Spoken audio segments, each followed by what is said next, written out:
الحمد لله الذي هدانا للدين والإسلام واجتبانا.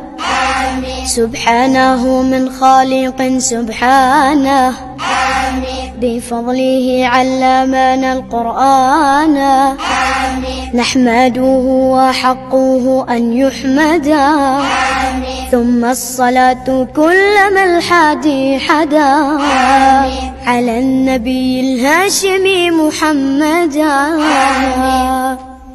علمني معلم ما قصرا رددني في درسي وكررا.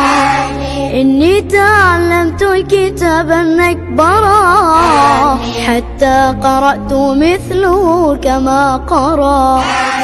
جزاك الله والدي الجنان وشيد الله لك البنيان. الجد والجدات لا تنساهما في جنة الخلد مع الولدان. في جنة الخلد مع الولدان.